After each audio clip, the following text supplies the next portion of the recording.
Gupshup and just chat about the markets and chat about that infamous SEBI, uh, whatever the SEBI study that was released yesterday. I think it got a lot of traction on Twitter. Got a lot of traction everywhere. There was a Money Control article on it, and I thought it was quite interesting.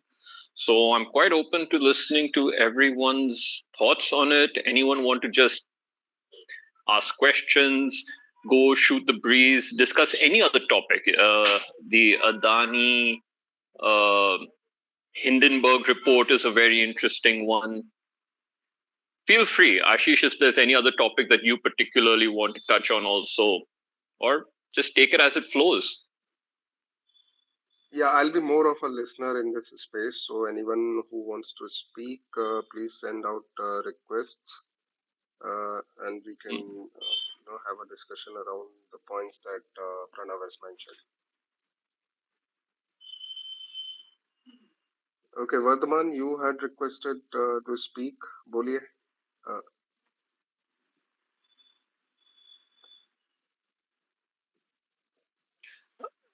Okay, I guess as people are joining, I'll just start off with saying that I thought the SEBI report was very interesting in that it confirmed. I remember when Nitin Kamath of Zerodha was saying that very few people who trade options actually make money. There were a lot of people who actually mocked him and said, "Oh, you don't know what you're talking about," even though he runs the largest brokerage in India. Now, I wonder if other people are also going to mock SEBI and say that they don't know what they're talking about. That only something to the effect of 11% are profitable. Of that, 6% out of those 11% barely make 4,000 rupees in the entire year. Even out of the remaining 5%, I think the bulk of the profits are only made by 1% of them. So go ahead, everyone, take it from there. yeah, I think, Pranav, the argument that most people are making against this is that out of the, let's say, there are 100 traders out there, okay, who are trading options, and out of which only 11 are profitable. So that's what the report says. But the argument that people are making is that out of those 100 traders, how many are the serious players, right? Because out of those 100, 50 could be those people who have just put in, say, 20,000, 50,000, which Nitin Kamath also said in his interview that, the average size account size for a retail is like 50,000 to 1 lakh, not more than that. So, I mean, if we remove those non-serious traders, then the percentage could be much higher.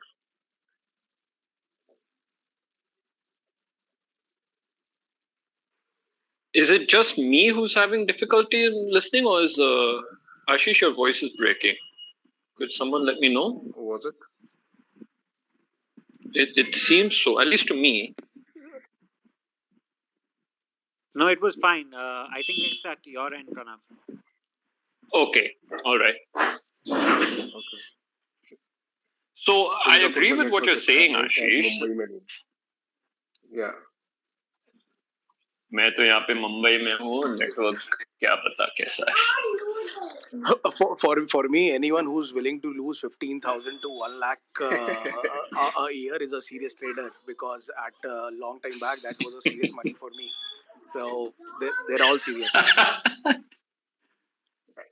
Yeah. Yeah, those people, na, they come with a mindset that they are mostly salaried people.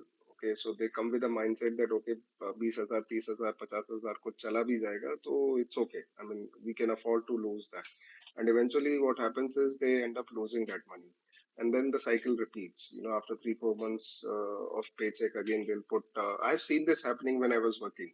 We used to take a punt on entry results or whatever. So I have seen this happening with few folks, and this is exactly what they used to do. So I'm not sure if we should be calling them serious traders, because it's more of a fun or more of an addiction for them. to be trading this way.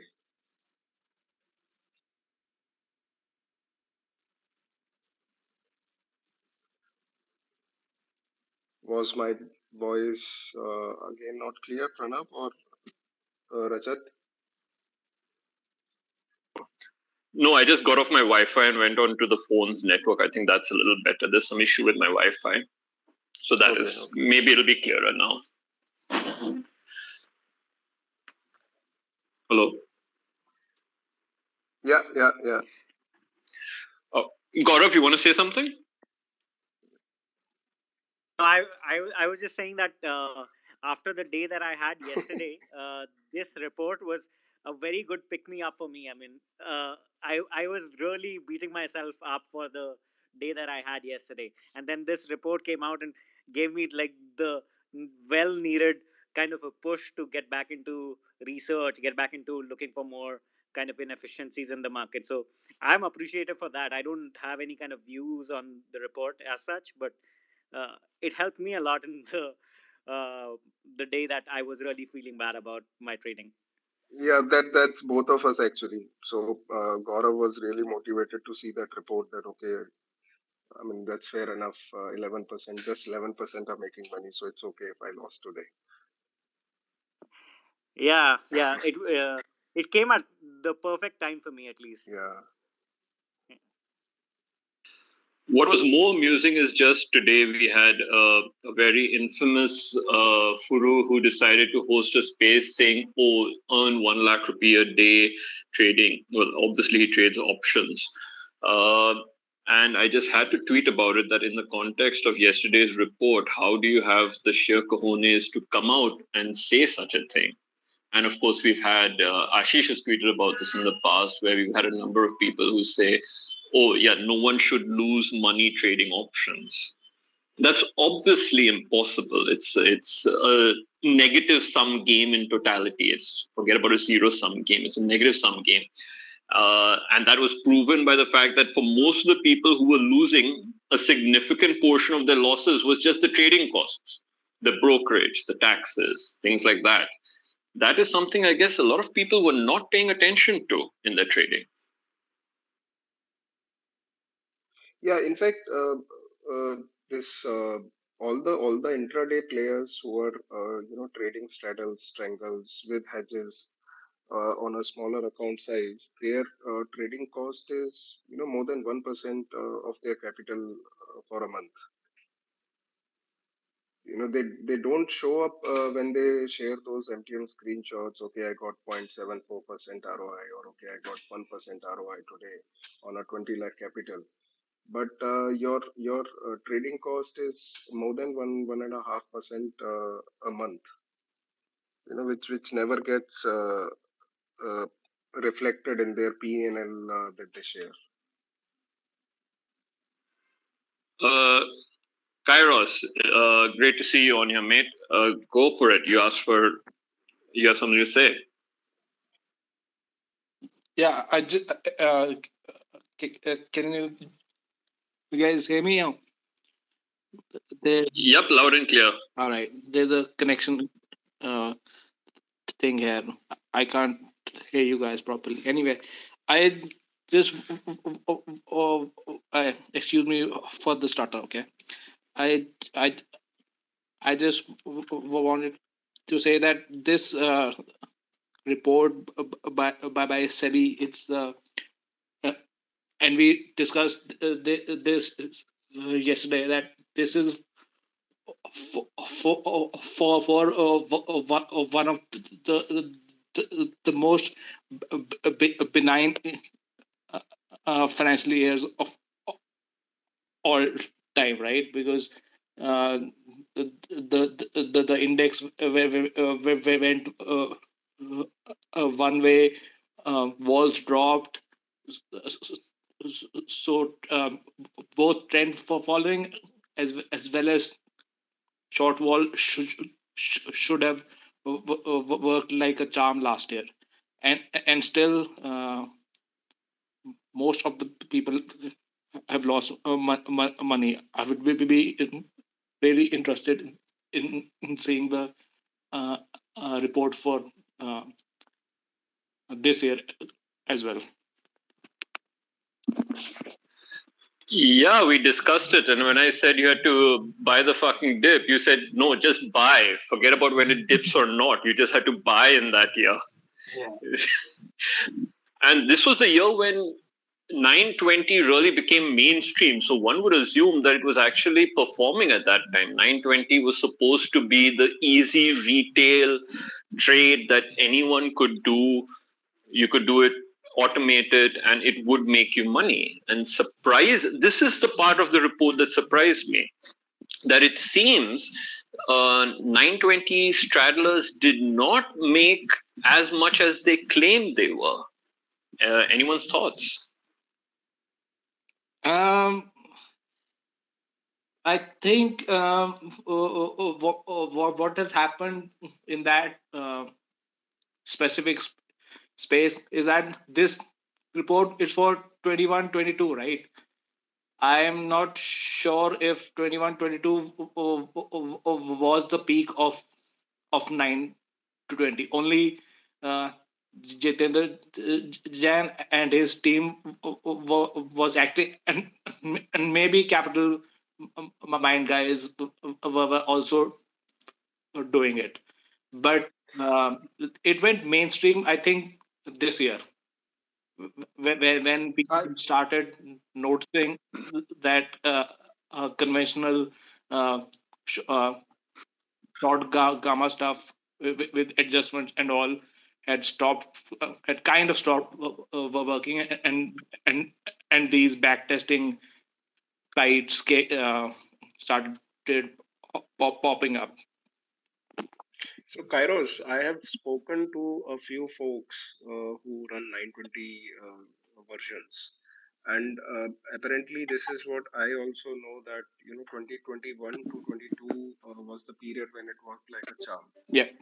This year it has been difficult for 920. But what's the basis of Pranav, you saying that that 920 did not work in 2021 22? Is it just the report? Looking at just the report, or is it I'm going to Ashish, I'll answer your question, but it seems Chase Skare wants to talk. So please, Chase, go No, ahead. I only wanted to add over here is that the peak started for 920. It all started in somewhere in 2020. Okay, October, November approximately, and for a large period of 21 calendar year 21, it worked pretty well. There are a lot of people who came into picture in the second half of 21, and 22 onwards it seemed to be kind of having a lot of struggle associated, because the moment the struggle starts, there are a lot of spaces in clubhouse or regular spaces to discussion, forum discussion keeps on happening. So 2022 was a bit of a problematic for them. I don't know what's happening in 23 though. exactly my thoughts? So yeah, I mean those 11%. Who knows? Major part of that 11% consists of 920 traders. I'm sure. One, Mostly are from Twitter only. So I'm not very prominent, or I don't really spend much time on some of the other social media platforms, though I do know that Instagram is far outclipses Twitter in terms of the scale of number of traders and the number of trainers and all of that. So if anyone over here is there on Instagram or TikTok and knows of the trading Twitch scene or the fin Instagram scene, please let me know. One second. Ashish, go ahead. I'll just look at your message. No, that's fine. It was for Deepak, not for you. I think he sent the request to speak, and which I approved, but he got disconnected or something. So I was asking him to join again. Did you conclude, Pranav, what you were saying? No, I'm actually hoping that someone over here who has experience in trading in some of the other social media platforms can come in on some of this. And to answer your earlier question on why I think 920 well, that is the most openly prominent strategy that people were utilizing. Now, whether you want people, whether you go to any furu, and I remember in 2021, 22, every single tweet was, oh, someone had their own 920 variation. And there were discussions which, Kairos, we know who your most favorite person is, and they were trying to discuss whether 919 or 918 or 922 was the best time to enter because 920 was getting too crowded. So just out of the sheer prominence of such such a strategy, and combined with the fact, I think I was discussing this with you a little earlier, that to do 920, you need 8 different transactions at a minimum, because it's an iron condor you're putting on in the morning and you're taking off in the evening. So, it's a butterfly. And the sheer expenses that people are facing in their transaction costs, one can assume that 920 didn't make as much money as people believed it was. Does that answer your question as to my assumptions? Yeah, fair enough. I would say that the major cause of this 920 straddle going mainstream was not the actual profits, because if you see on a notional level, it will not be beat buy and hold, but it's a better Sharpe ratio strategy. But I think the major reason that 920 got into the mainstream, it was the brokers pushing it. These days, brokers will actually give you packages that I can start an account with the brokerage, and they've got tie-ups with backtesting platforms and the execution platforms that I don't have to do anything. I just have to excuse me again. Fund my account, and the broker trades in my account with a promise of 20% returns per year, and and that's how like Jitendra said, that it's a notional value of about 1 lakh crores daily on the 920, right? So brokers may make money, execution platforms make money, backtesting platforms make money, and they just tell the clients that it's a system, just stick to it, and Yeah, and it's an easy way out, for all the traders out there. Just it's like a plug and play. It has become like a plug and play system, for most folks. Yeah, just one thought over here. See, TradeTron was one of the first who came up with this online platform where you can quickly create a strategy and have it deployed. And this entire rush came from TradeTron initially during the 2020 and last quarter. Okay, from there onwards, this entire rush for 920 strategy to be automated started coming up. There were other platforms that eventually came into picture, maybe late, but this was the whole rush was last quarter of 2020 by TradeTron deploying lots and lots of variations of 920 straddle over there. Are they executed by them, or the signal been pushed via TradeTron, executed via TradeTron? There was Zerodha streak, which did the same thing, but it was just for stocks, right? That was No. Zerodha streak. See, Zerodha directly places its order in the exchange. Okay, and the exchange mandates that you have to, how for a retail account you have to have a pop-up box or something. They have to confirm the trades, then only it will go through.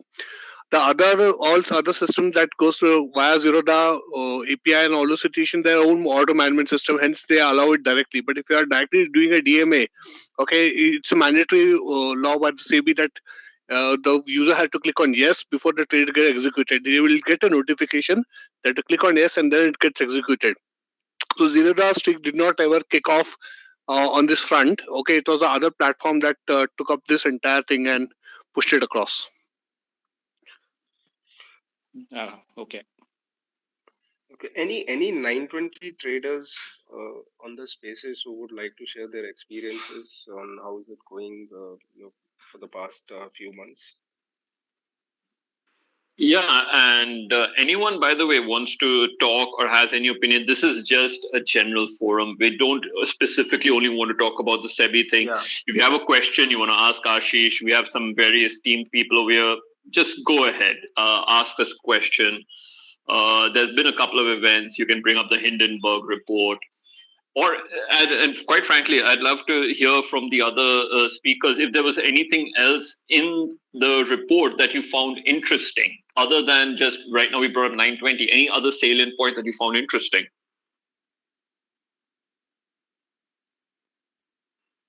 Like, I don't mind putting everyone on the space. Like, for example, Kairos.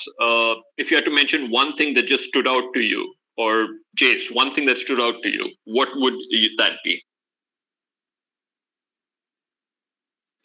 Well, I sorry, I just want to come in here. Just I have no affiliation to Adani, and maybe there are fraud, maybe they are not. I have no idea. Okay, maybe the report is true, maybe the report is untrue. But I posted about this earlier also. If you look at from bottom of 2020 to the 21 high and see how many stocks went 10 15x, and take that sample and put Adani on that benchmark, and then you'll see that we at least have 50 60 stocks which performed very similar to Adani. Okay, and sometimes in middle of all this we just forget that bull market sometimes does crazy things, and all crazy things may not be fraud. We may have a certain bias, but they may not be fraud. Okay, I like everyone. For example, Tata Elxsi. No one will doubt Tata Elxsi is a fraud, but it went 10x within 2 years. There are stocks which went up 50x within 2 years. So either in bull markets, it's very important to also see what the other benchmarks, but other stocks which were in the top 5 percentile did before just going outrightly and calling everyone fraud, which I personally think is not a good idea. That's it. Rajat, that's a fantastic I, point. I agree with it. I think, sorry to just add a view over here. In No, generally, go when ahead, Jace. people Go say ahead. fraud, okay, I think it's used in a very loose sense. It's not really something that they have definite kind of say. It's just kind of an house. I don't know. It's like calling everybody fraud is kind of easy, but I don't think so. In a large scale, the way which Adani is operating, okay, it can be called a real fraud, which can be pass the muster test of a law.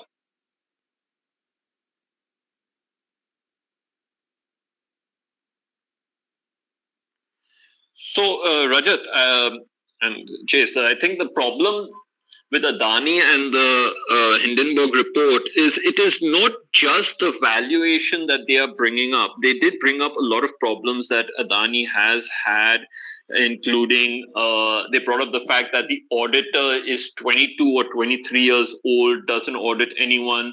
There have been instances of known issues with their corporate governance and everything. So दो हाथ लगते हैं ताली बजाने के लिए. So or that's how I would put it. See, their operations, whatever they are doing, okay, obviously it kind of risky at the best way you can call it as the auditor being a 23-year-old, not really rotating and things like that. Okay, the operations can be called a bit risky, yeah, IMO, but not necessarily that will come to a fraud.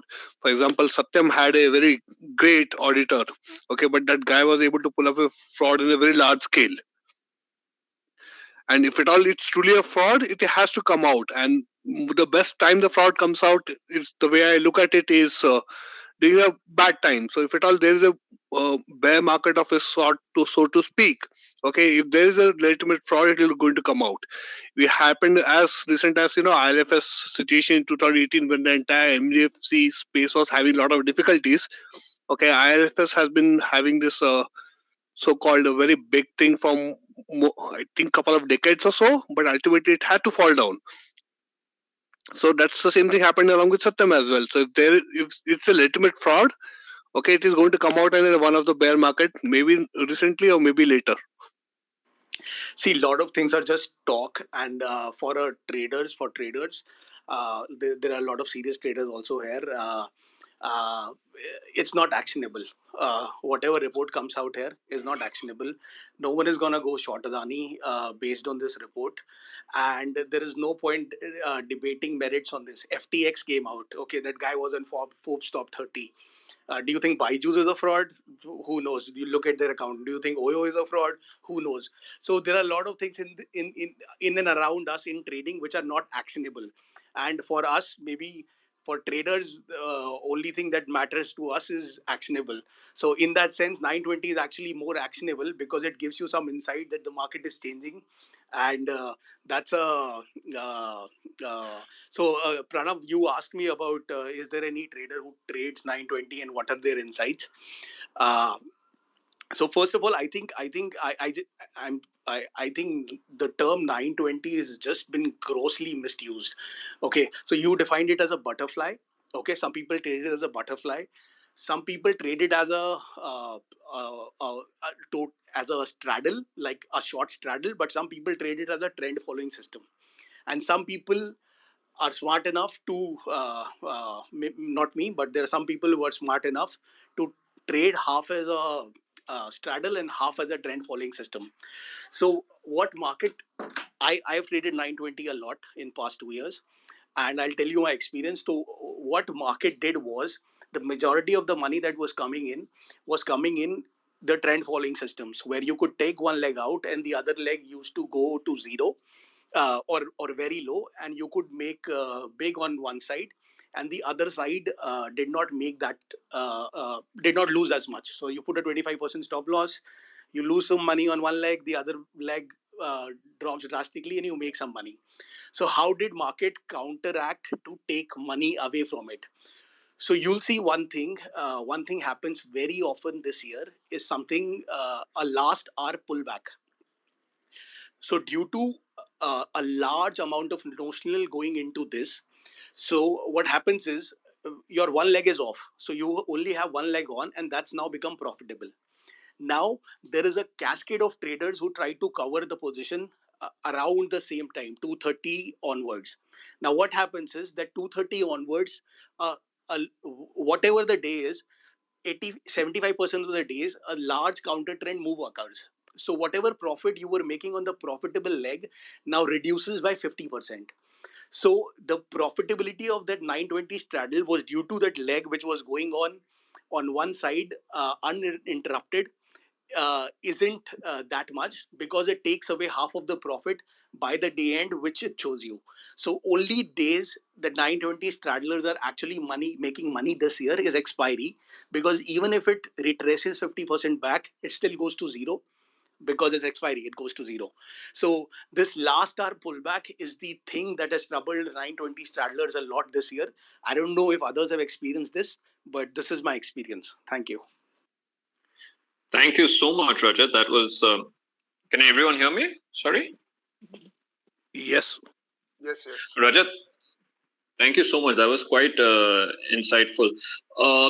can you give any idea, if you have any idea, approximately, like just some rough time frame, like when you thought this regime changed? So I think for everyone who trades got into trouble around somewhere starting from March end to between May, where they knew that something was going off. So that's where things started changing, and that there are traders I know who adapted somehow to that and made. So trailing makes it worse because what happens is, I think Deepak, your speaker is on. Okay, so trailing actually makes it worse. So people, what happens is, first people do not put any trailing. So when people do not put any trailing, it's either zero or hero. Now everyone starts to think, oh, now it's pulls backs and takes away my profit, so let me put trailing. So one person put trailing and then 1,000 people put trailing. Now what happens is that trailing stops cascade into a big counter trend move. So trailing doesn't help. The everyone covering exactly in the last hour doesn't help.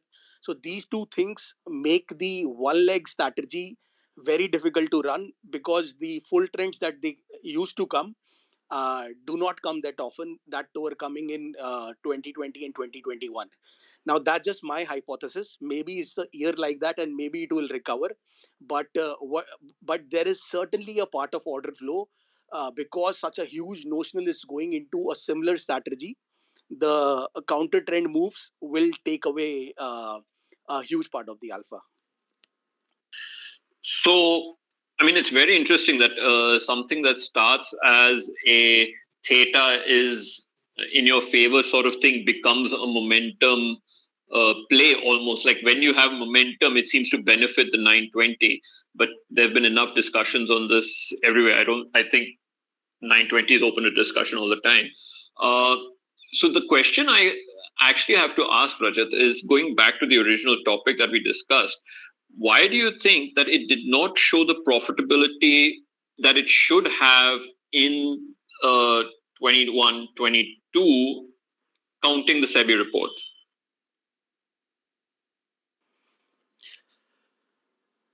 Look, when you start as a trader, there is something called a monkey in your head. Okay, I remember I took my first trade. It was in Tata Steel back in 2012, and I lost $500, and I couldn't accept it that I lost $500. It's difficult. So regardless of what strategy you know, regardless of what you whenever a beginner is starting, initially he'll fuck up. That's just the part of the game. In the first year, second year, they would do not have emotional control. I did not have emotional control, and they would not stick to their strategy. So for example, if you made this is the way it goes. You put in 1 lakh, you trade one lot, you make some money. You like it for 1 month. Next month you get very excited, you start envisioning your future plans, you put in 3 lakhs. You hit a huge DD, your net PL becomes zero, you exit everything. So exactly, you start again, you make an initial loss, you shut it all off, you pray to God, I'll never come back in this market. So that initial uh, uh, the profitable traders I know, I know around 10 people personally, and a lot of them are on Twitter, who make great, who are in that 4,000 people SEBI report mentioned. All of them, most of them have a quantitative bent of mind. Most of them are coders. Most of them backtest well, and most of them do not rely on algo test or stock mock alone. So they go back, they do their homework, they take it seriously, and all of them put serious capital to come in here. So initial 1 2 years, everyone fools around and everyone loses their money. It's not easy for everyone to come in with a 50L capital and start trading here. It takes a strong amount of conviction. So that's it. So my only answer is, the number went from 7L to 45L in 2 years. So there were around 38L new traders.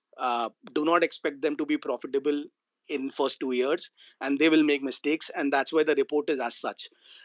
But my for future, what I think is something is going to change this market, because the new crop of people that are coming out of colleges right now, everyone codes. Python is now basically English, and we're going to have a huge stream of algo traders coming out in next 3 4 5 years. So this 4,000 number will go higher. I'm not saying it will go to 1 lakh, but it'll significantly go higher, because the new generation, that's I'm 35, so for me new generation is now 24 25. That's coming out now, they all know coding. And I think coding is the first starting point, to make a, systematic trading system. So just to summarize, the answer for your question is the 38L. It was their first or the second year, and they make mistakes. I made mistakes. I was not profitable in my first 2 years, and that's why the number is the way it is. Thanks, Rajat. Gulshan, I think you've asked for to ask a question. Could you go first, and then Gaurav Kairos, I'll after him. Hello. Is Deepak Gulshan also there? requested, so Deepak, you can go ahead, please. Yeah. So I Okay, can yeah. come in. Thank you so much. So I can opine also on 2 3 points. I think first on this whole Adani thing. See, it's a very clear case of over leveraging. I think they have taken quite a few projects from the government and from the state governments, and I think they have leveraged it to the hilt. And I think the only thing which they are betting on, and I think if you hear it from Gautam Adani also, is that India GDP with at 6 7% plus you add around 6 7% of inflation, which is around 13 14% of nominal growth. And with 14% of nominal growth, and with 5 6 7% of debt servicing which they have, I think that is what they are betting on. If you remember, in 2007 also, the Anil Ambani group also was highly valued, and the only reason they failed is because we had a 2 3 year kind of a financial turmoil. If India would have grown quite well in those 3 5 years and everything was hunky dory, all these infrastructure companies do well, because at the end of the day it is a game of cash flow versus the debt servicing part. So I don't think it's a case of fraud. It's just a case of he taking a very high risky bets. And I think all the investors who have taken these stocks to 100 p or 120 p, they are also taking a high risky bets. But to call it a fraud, I think then, I mean, most of the businesses who take these kinds of risk would be termed as fraud, right? So I really do not see merit in that. On the 920 thing, because I've also traded quite a bit for last 3 to 5 years, and I have made quite a bit of money, and probably there is no strategy left which I have not traded. So on this 920, I can say I think I also traded quite a bit of it. 2 3 things is, at least for last 6 to 9 months, it's very difficult to come out profitable. I tell you the reason. First is because there has been so much of movement in the prices. If you take one stance at 920, you would see that one leg going in losses. If you cover it up, go to another leg, then again, because it would start coming down, you would have to square it off. So it becomes quite complicated at the end of the day. And secondly, which I think people miss the point, is because you are selling all your ATM calls and puts, your exchange transaction taxes, your STTs are very, very high. And then they eat into the profits. Thirdly, when people talk about 2020 and 2021, at that point of time, if you all remember, the VIX was coming from 80 to 20, right? So in a weekly option, every day when the VIX is at 80, 60, 50, 40, the decay would be much easier, and any Tom, Dick, and Harry can sell at the end of the day, even if there is a movement, because the premiums were so high, you would make some money. But right now the premiums are so less, and because then everybody is following that strategy, I think it is it's just a kill. And I think it's a very stressful thing also to do this 920 at least manually. This algo thing I'm not into. I'm not too sure how the algos would work, but if you are a discretionary trader, if you want to do this 920, it is very stressful, very not very cost effective, and with so many people following it, I am not too sure it would work in the future also. On the third part of it, I think with Rajat was also saying in terms of most of the algo traders would coming who are very young, and they would bring in their coding stuff and all that stuff. Uh, See, I have a very different take to it. See, right now I trade with a very large capital, and I have been profitable for last 3 years, and I'm in the job also. And I think only thing which has saved me is just risk management, and probably to understand what the market is trying to say. And I think it's all price action.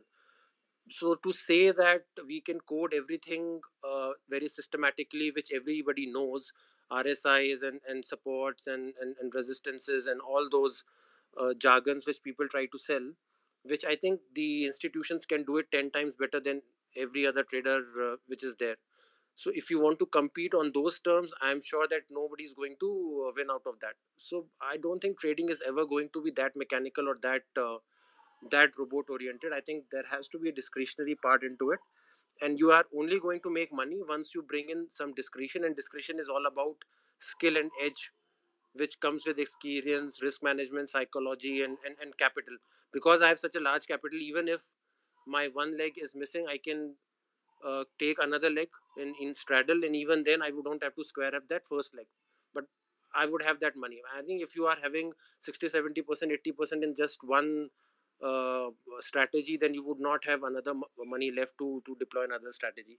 So I think these are my few bits on the SEBI report. I think it is not surprising. Surprising thing is that still I think people are selling it that 11% do make money, and in most of the careers in chartered accountancy, IIT's the success ratio is 5%. Well, I am a chartered accountant.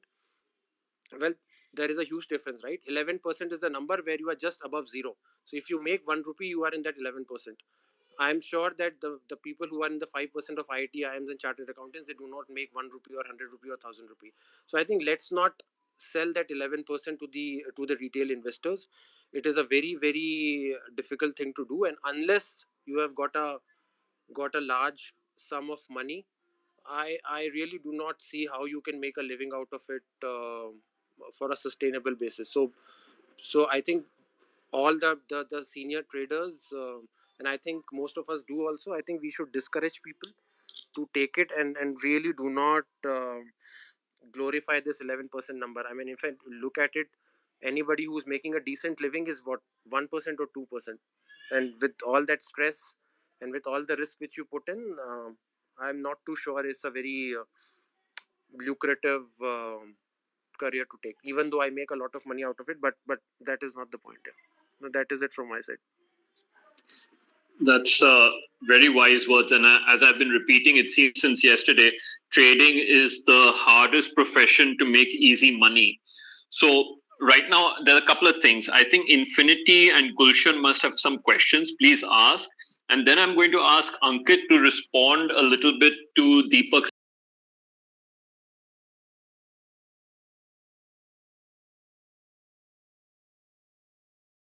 statement on algo trading. That should be interesting. And Kairos, I know you also had your hand up. So, in system during the day. Occasionally, when I trade indices, even then I trade very undersized. At times, I do keep stop losses, so which is fine.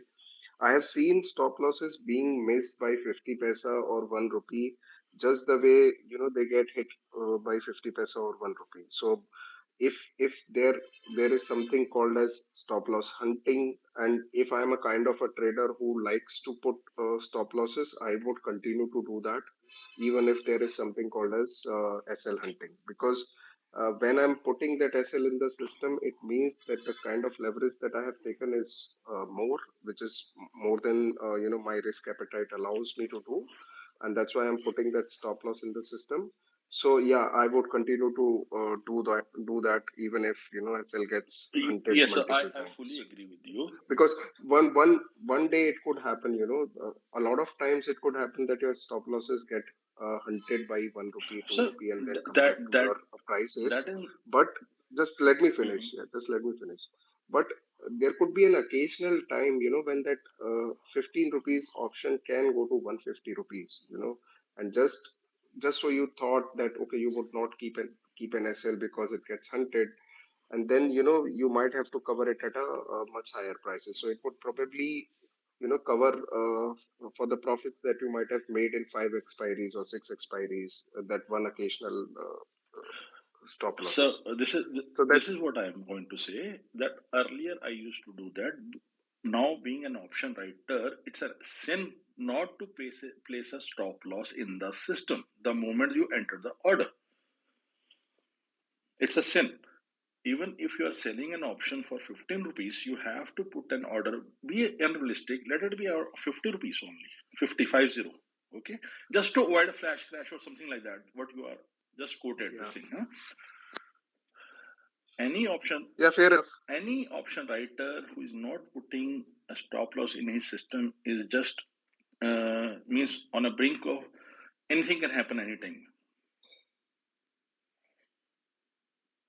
Yeah, so let's not generalize that. Your point is fair enough that anything can happen, but for someone who trades at 2x the next notional, and someone who trades at 10x the notional, these are two different Hmm. things. So I just want to ask one thing only, that now 55% of the trades are being garnered by algos. What happen if 75 to 80%, which I am thinking that is quite a realistic expectation, or say something adversity for the retailers, if 75 to 80% of the trades are being driven by algos in coming times, I'm going to post you the article tomorrow. If it is something from the unauthentic source, you can negate it anyway. So if 75 to 80%, so how should we place ourselves as a retailer? So, Doc, I'll take this answer if you guys don't mind for 1 second. I don't know if we really need to fear it, because already it's at 50%. If you go to the more advanced markets, like in the US, it is probably approaching 70-75%. You have to understand that for most forget the algos that are written by most people over here. For most institutions, they are not doing algo trading positionally. They are doing HFT. They are looking at arbitrage. They are, in a way, providing liquidity to the market. They mostly, why do you think most of this algo trading is done on the indexes? Those are the most liquid, the easiest to trade, and it just builds up. So I don't know if we really need to fear it. If it's going to provide liquidity. It is a part of the market. You can't avoid it. You can't run away from it. There's no hiding it. You have to understand who your counterparty is. Okay, thank you, sir. So Pranav, I think there's a lot of discussion that has happened on this. Thank you So very unless much. anyone has anything more to add, I think we can. Ayush has joined as a speaker, so probably Ayush, please go ahead. Yeah, I just have a question. Someone, I think it's L_T Horizon. He said that if you put the stop loss, it's going to like it can be detected. So as to say, so they don't put stop losses. I didn't really get that. How would that happen? Stop losses are hidden orders.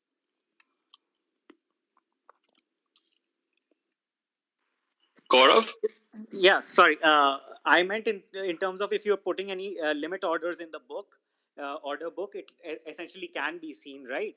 I don't know how other people are doing stop losses being hidden. If you're putting limit orders in the book, they will be visible. And No, stop this loss was limit just orders my can't be point of. visible. Your limit order, if it.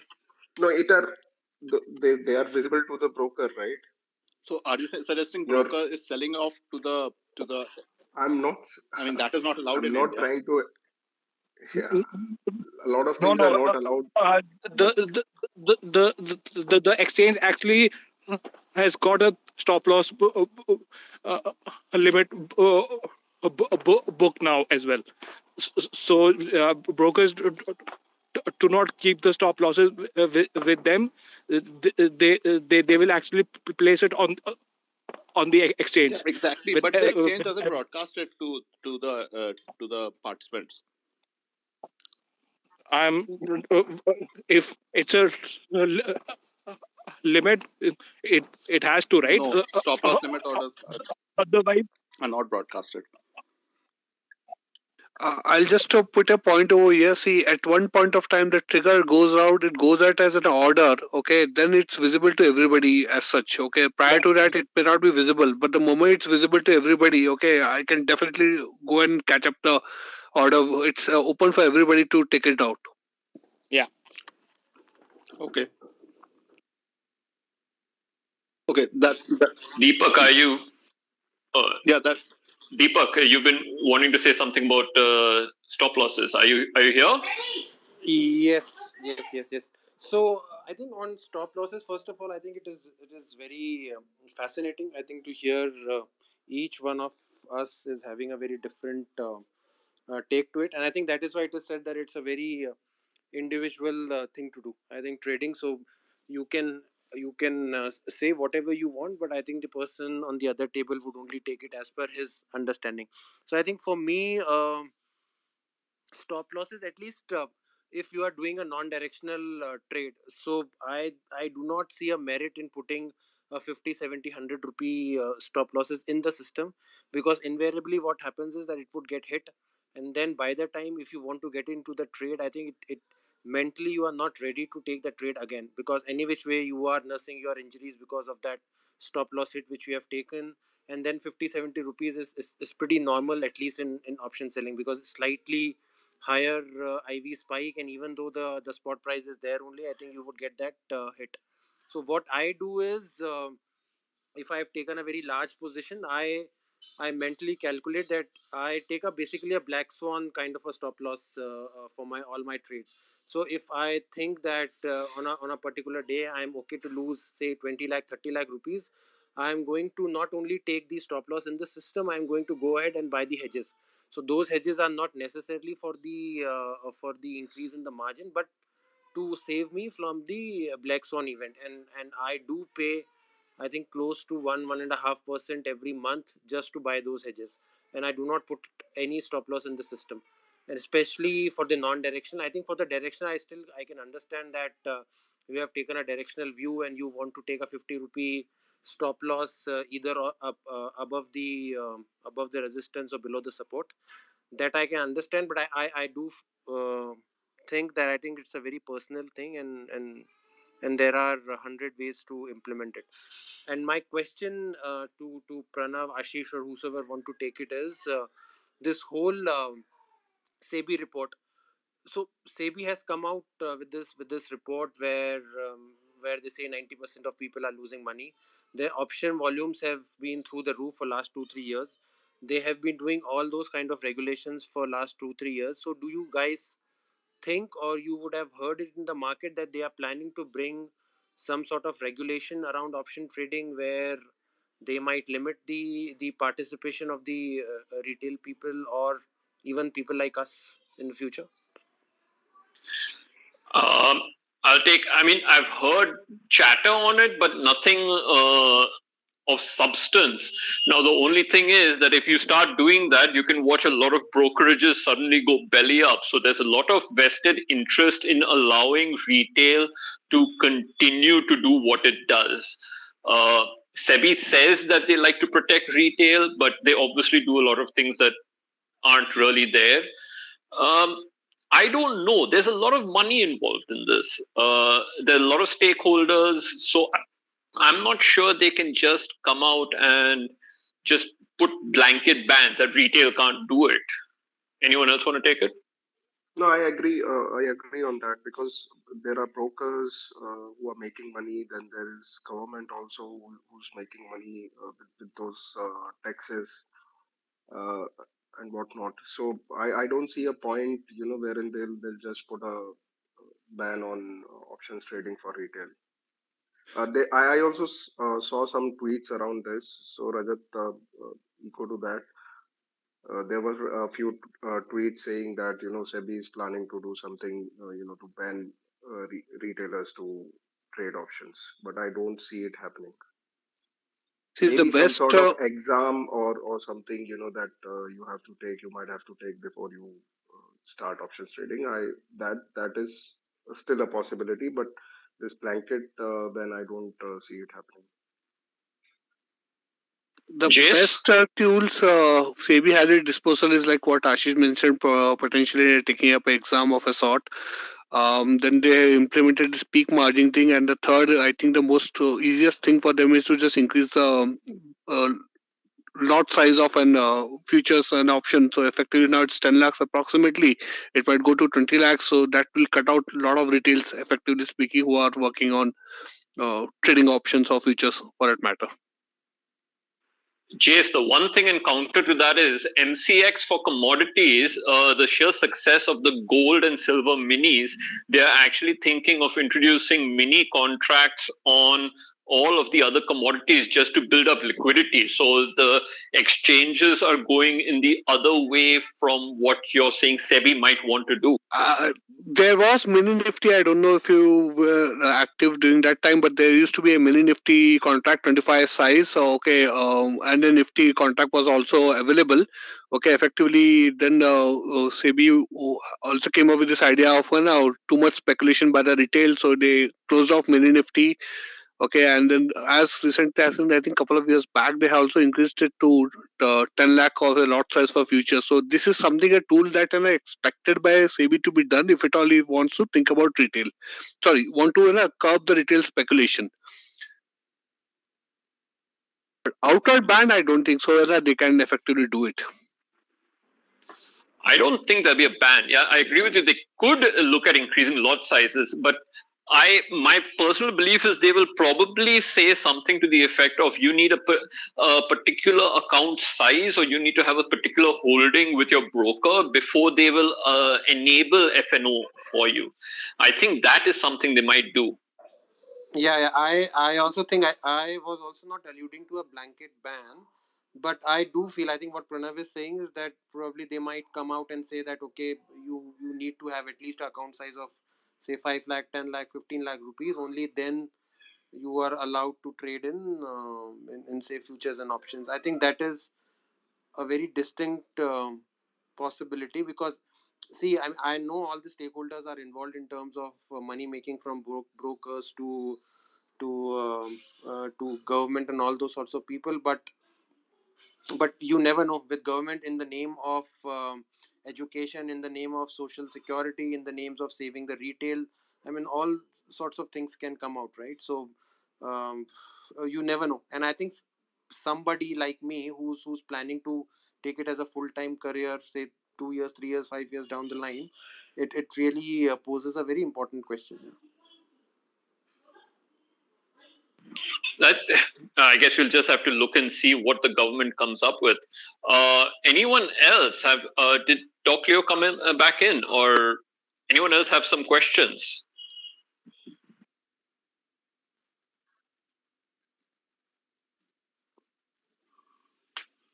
Deepak, Tarun, Hyderabadi Chicha, Puneet, Karan. Anyways, Mr. Anyone Ashish doing. else who would like to speak?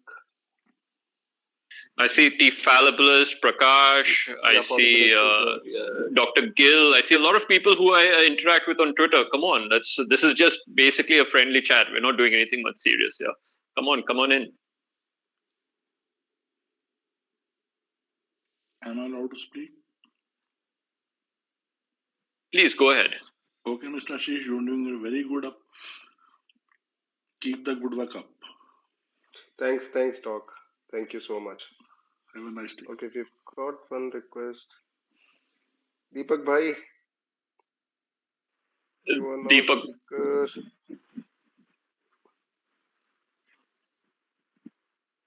दीपक हाँ भाई, कैसे हो सब लोग? कितने peg लगाए ये बताओ। अरे हाथ में कॉफी है। अच्छा बोलो। बाकी दिन में Is the coffee Irish? दिन में 4 लगाए थे। बढ़िया। शादी थी एक कजन की आज। तो मेरा क्वेश्चन ये है यार, Tata motor DVR Tata motor ADR trade क्यों नहीं कर रहा है? They said they're delisting it. Delisting it, already delisted. 23rd it's showing as the last traded date. So not able to. So Okay, so they have just delisted it, right? I think there was something about they were going to delist it. I don't know the exact date. Okay, fine. So I mean, just wondering whether the results were good or bad. वो तो कल पता पड़ेगा. Who knows? Gaurav, you want to talk about results trading? Yeah, I'll just say don't do it on the last day of the expiry. You get a lot of gamma moves.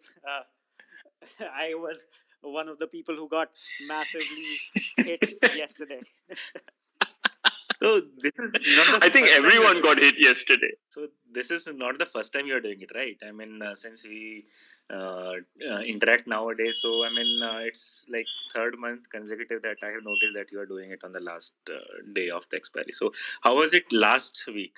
Last time?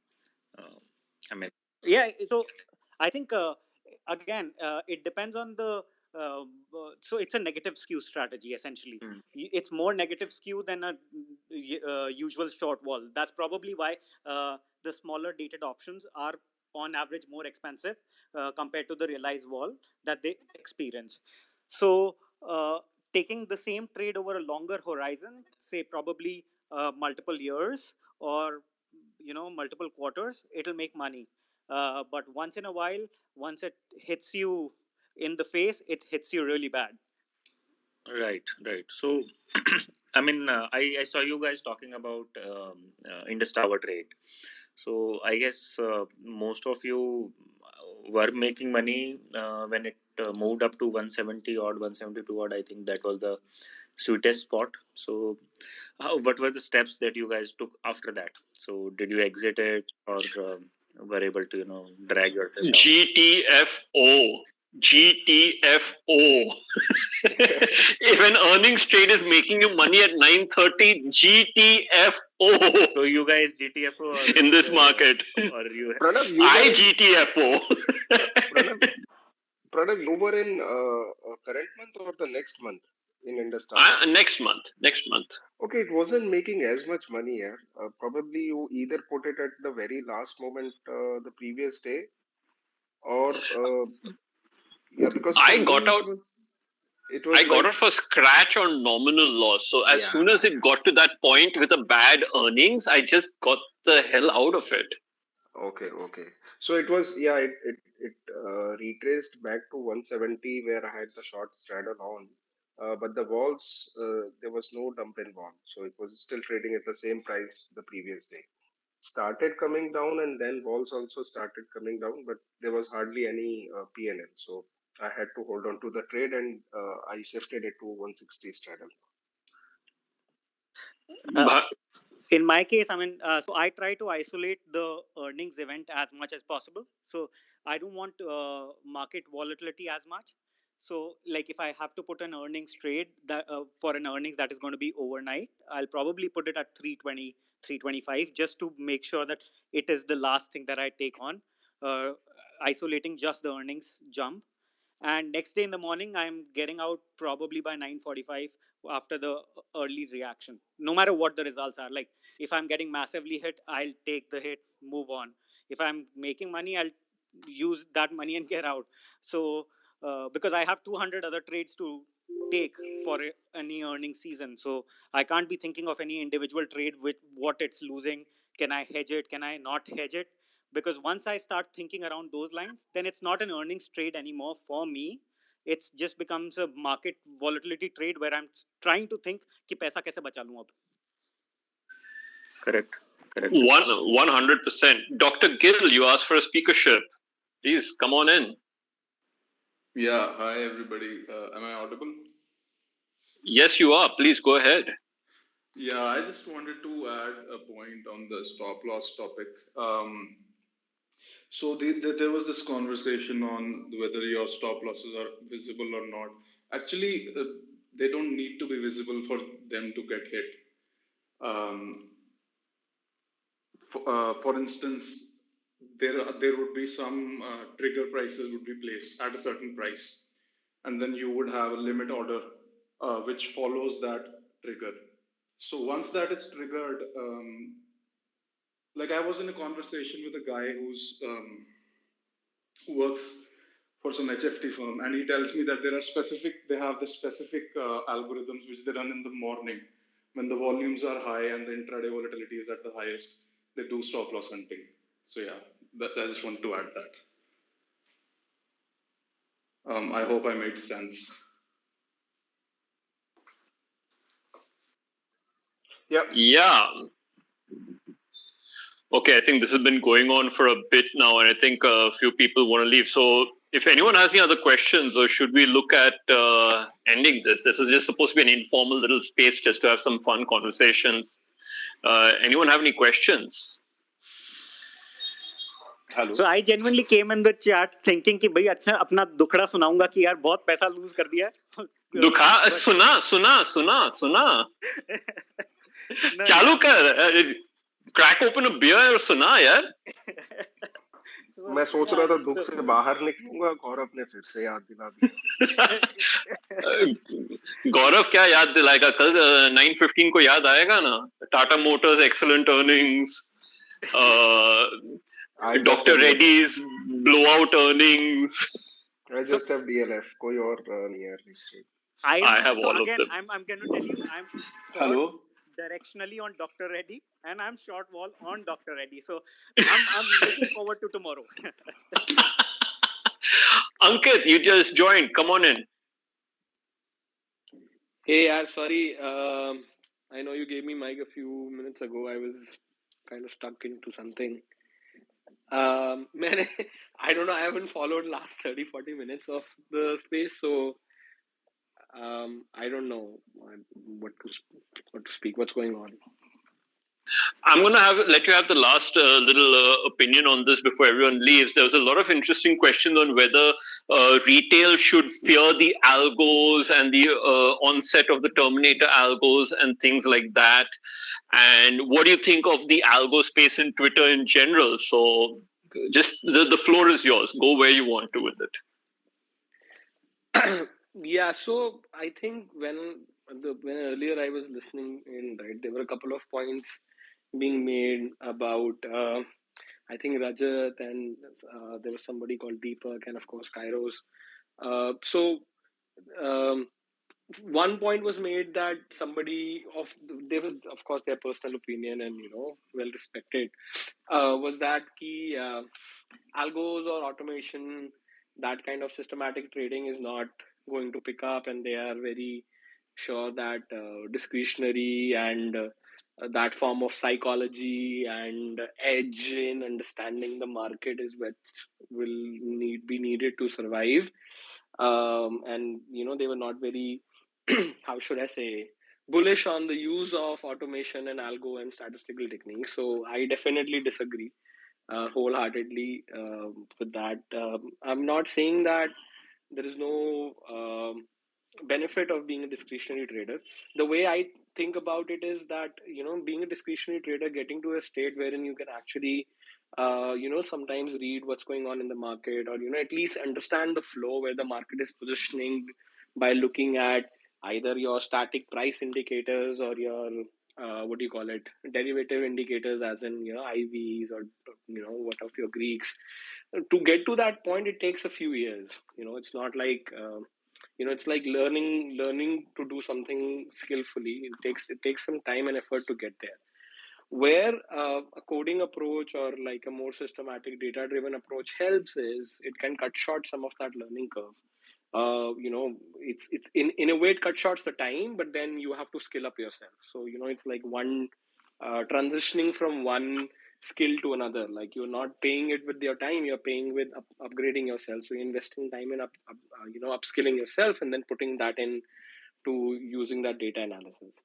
So that's where I think the retail traders or anybody who's starting on the market should think of these two approaches as two different approaches. They both can lead to profitable results, but then the path will be very, very dictated by what kind of approach you take.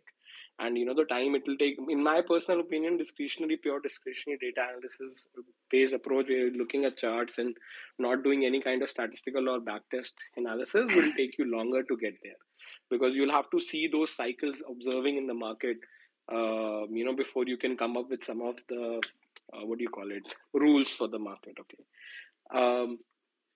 That was what my thought was on that point. Now, Kairos actually raised a very good point that there's a lot of courses and seminars in the market which talk about training traders, but then nobody's really talking.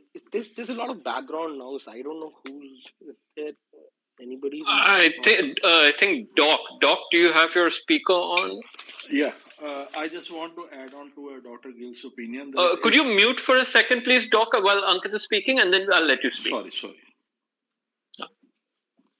Yeah, so thanks for that. So as I was saying, Cairo's point being that people don't talk about how to think about markets. And honestly, I get that question a few times, at least, in a quarter or maybe more, especially because I run a Python program, right? So people learn Python and they're like, okay, but what do we do with it? How do we think about markets? Where to start strategy? And they ask you, run a course and all. But my answer to them is there's no way I can teach a lot about thinking about markets, because whatever is in public domain is what people know, and you can find that gold nuggets here and there. But then anything beyond that is where it starts eating into your alpha, or it starts eating into your research, right? So sharing your research can only be done in a way. I mean, people can talk about sharing some methods, but they can't talk about what research they are undertaking, on how they are thinking about a few things. And that these things are more done on a bilateral basis, like you're talking to a few of your trader friends, or either on FinTwit or on personal life, and then you share something, they share something, and that's how you can still make it work. But having a systematic way or systematic training program in which people can train you to think about broadly about markets, there's only very little, little thing to little to share there, in my personal opinion. And my response to such questions in past have been I haven't been able to structure a program which can do justice to somebody else's time and money, that can actually deliver value, because the initial pointers are anyways available for free online, right? But he has a very valid point that it's not just coding and technical analysis or whatever, chart reading are just tools. You just still need to go and apply your apply your knowledge, or apply your market observations with those tools to really get something out of it, right? So that's where I think I dropped off. That's what I heard. Last two points of discussions were these before I dropped off. I don't know if I have missed anything, or if I can add any thought further. One more thought I'd like you to talk about, and oh my God, Logical is here, so there's another algo trader there. He was asking about how should retail deal with the fact that algos are going to dominate the market? So, when people say retail, I'm assuming people, there's a category of retail is somebody who's doing individual basis, right?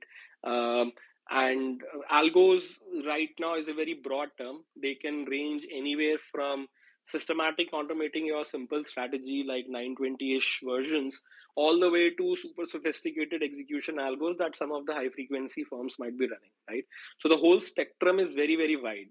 And what area of market they dominate is also will also tell you what you should and shouldn't focus on. So for example, if you think about execution algorithms, or what high frequency firms are doing, they are looking at a market microstructure like order imbalances, bid based, depth of the book, clubs. There's a I know of methods in which they create their own central limit order book. So CLOB is a short form of central limit order book, which is used in markets which are distributed and not cleared through an exchange, right? So it happens in FX, and that's where my background is. So that's where what they do is they're trying to come up with a fair mid price of the market and trying to make markets around it. When you talk about your indexes or exchanges like India, NSE or whatever, you have a limit order book being given, but then the properties of limit order book and how they evolve also give you signals on where the market is moving in next 10 seconds to 10 minutes or whatever that might be. And they use those things into deciding kind of a feedback on their execution. So if they have a let's say 100 CR size to be taken in, not like quantity, but 100 CR notional to be, getting in or getting out of the market.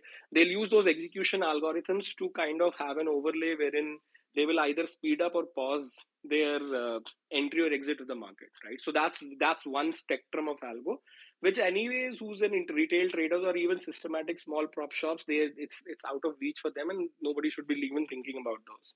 On the other, I mean, and that's where all the stop hunting and all जो talk होता है वो उसी era में होता है, क्योंकि it's not really stop hunting, but if I'm looking at the liquidity of the market, when I say looking, it means researching on it or creating an automation go on that. The clustering of orders is not too difficult to kind of decipher, right? Whether you can take advantage of that is another question, but it's not too difficult to recreate order books with which where you can see where the sticky orders are, and you can, of course, these are all estimates in a probabilistic manner, and there is no guarantee. But when people say, oh, stop hunt ho gaya, it's usually somebody who's analyzing the market at a much higher frequency is actually able to gauge a liquidity vacuum and go and take a benefit of that, right? They're not really targeting you as an individual trader. They're targeting these clusters of low liquidity or high liquidity that are being driven, which are driving the market, right? So that's where the stop hunting and whatever, all those things happen in that domain. So then we come in the mid frequency domain, which is wherein all our intraday traders, I would say, are coming in the mid frequency domain, because low frequency, I would say, is where your swing trading, where your holding period goes from 1 to 2 days to few weeks, will be a slightly low frequency. And I'm talking about trading, by the way. Investing is a completely different definition of all these terms. So mid frequency is where the retail traders can graduate into, but they should start really from the low frequency, let's say, holding on positions which are more swing trading, creating low leverage position, not more than 1x. I know a lot of us who are on the speaker panel talk about those things, right?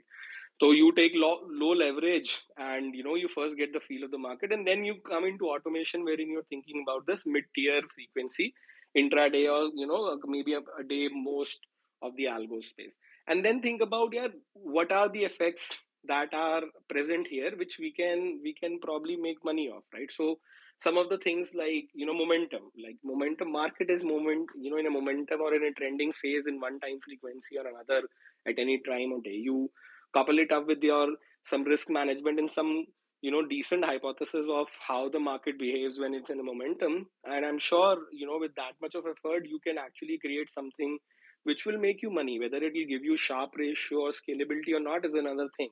So you have to graduate from first not losing money, then to breaking even, then to making small money, then to think about sharp, then to think about scale, right? That's how the progression goes.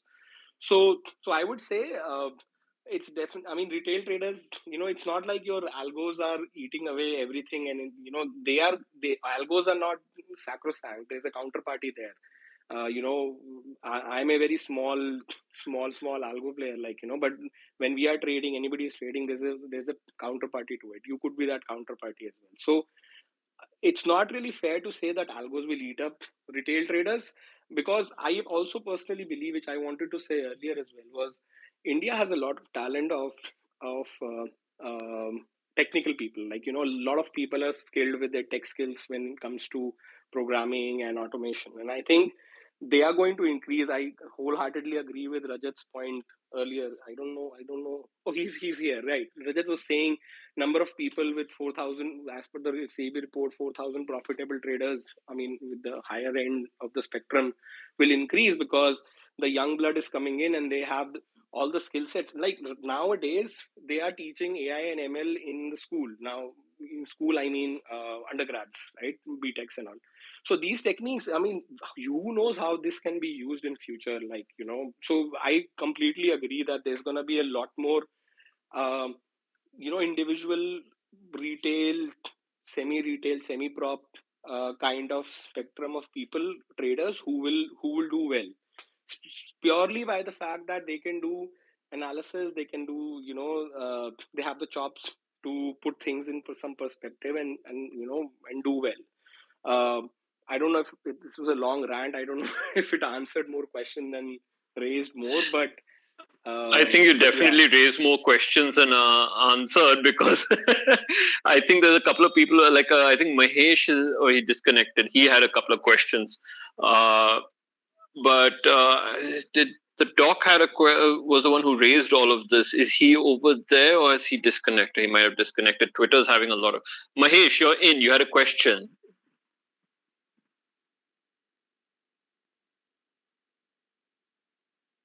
Mahesh? You requested. Can you hear me? Am I audible? We can hear you, yeah. Oh, good.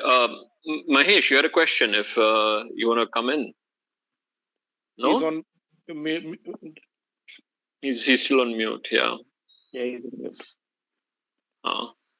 So, Ankit, you're basically telling us not to fear the machines and Terminator is not coming for our money. You can be what I'm saying is you can be that Terminator. See, at the end of the day, any profitable trader needs like unprofitable traders on the other side, right? Like, Hello. That's the nature of the game. Like, it's a jungle. It's a jungle out there, right? So it's not that people should not be scared. I'm not trying to paint a rosy picture. I'm just saying that with hard work, I mean, anybody who's determined and ready to put in hard work and effort into it can be successful, just like any other field. I'll let Mahesh ask the question. Yeah, Mahesh, please go ahead. Hi, Pranav. Hello. Hi, go ahead. Do you have a question?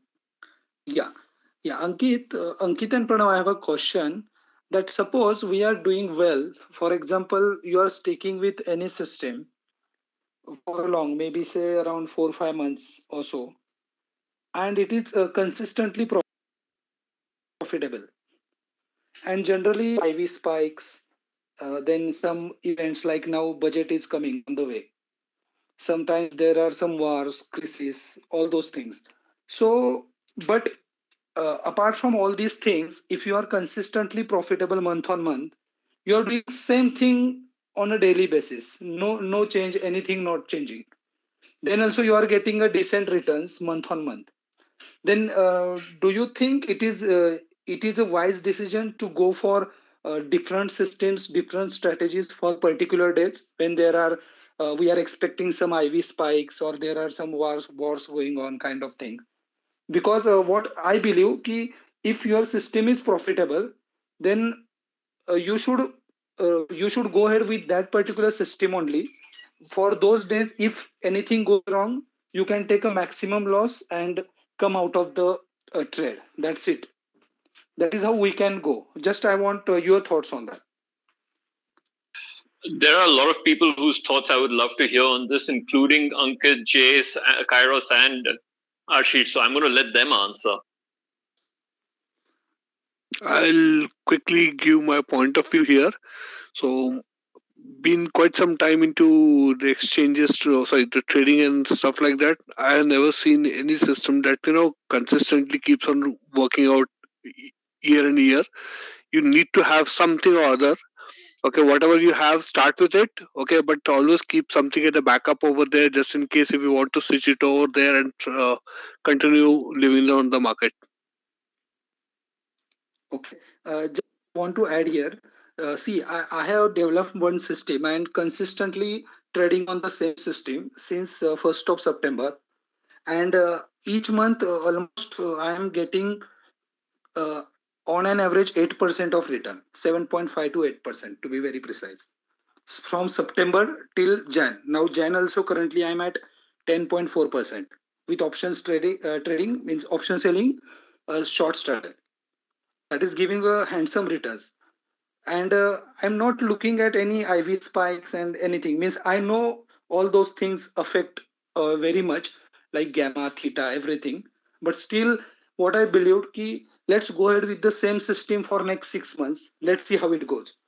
But interestingly, that is see fine. That is absolutely fine. That is absolutely fine. You can continue along with it. Okay, it's just that if at all you have something more available, okay, to explore, do explore it, keep it over there. Okay, in case if you want to switch or there's something that happens that it does not work and you want to switch it out, but you should always keep your exploration option open, not shut it out in the sense that this is working consistently, I'm making so and so money, okay, I will just continue following it. Keep your option open, keep on learning, kind of figuring it out how things work. If there's some other alternate system, do explore that. Keep it for your own what do you call it as just in case if you want to move it to something else. Correct. Yeah, sure. Dr. Gill, you have something to say, please. Yeah, hello. I just wanted to change the conversation a bit. I had a question from the experienced stock options traders here. So I've been trading index options mainly delta neutrally, and I'm very much used to the liquidity in those options. Like you're hitting both the legs, I use market orders. But recently I've been trying to move into individual stock options, and the liquidity is not very good, especially when you're trying to hit both the legs at the same time. So, do you guys have any hacks or any techniques you follow if it won't affect your alpha? I'd really like to listen to them. Order book देखो sir, order book देखो, हाँ order book देखो, वहां पे आपको जो price लग रहा है आपको अच्छा लगेगा तब जाके उसमें ट्रेड डालना. अरे सर, पर जैसे एक साइड में मैंने डाल दी कॉल की, मैंने ट्रेड डाल दी, मैंने पुट, तो ऑपोजिट साइड पुट मूव हो जाती है, तो दूर ही भाग जाती है. Okay, I think Ashish will answer it.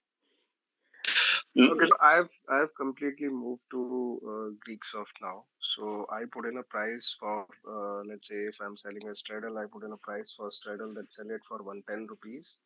If it is available for 108 rupees. So let's say when both the bids are sum of both the bids is at 108, then only it will start bidding. And then it keeps one leg first. Then when first leg gets executed, then there are different sets of rules which you can put in for your second leg. So prior to that, when I was, I still traded Zerodha, which is not at Greeksoft. So I still put manual orders as well. So for manual orders also, if you are putting in one lot, I would say that, after your first leg gets executed, maybe try modifying your second leg. Try coming in between the bid and ask for 2-3 times, and if it doesn't happen, then just give it at the whatever best market price is, because you don't want to chase for too long, because in that case you are standing against the delta move. So that's how I used to do, or I in fact currently do as well. If you are putting in multiple lots, then it is something that you can wait for maybe more time, because if you are putting 4 lots, 5 lots of one single stock option, then your prices would get averaged out. Thank you very much. So that was I got a few ideas from that. Yeah. Thank you. Okay. All right. Thanks. Okay. Anyone else want to join in on any of the questions or anything like that? Or I think anyone else want to give their opinion on this? No? Then Ashish, do you think we should start winding this down? I know it's pretty late where you are, and I have to thank you for co-hosting this, and I have to thank all the speakers who've made my first spaces quite a bit of fun. Yeah, I think we can close it. It's been 2 hours or almost. Yeah, it's been 2 hours. Yeah. Yeah, thanks to everyone. Thanks Ankit, Jace, Kairos, Gaurav, who all joined in and spoke. Yeah. So thanks everyone. I hope you guys have a good time, and let's see you guys all on Twitter. Yeah, let's wind this down. कल से पैसे बनाते हैं. Let's hope so. Let's hope so. Good night. Good night, guys.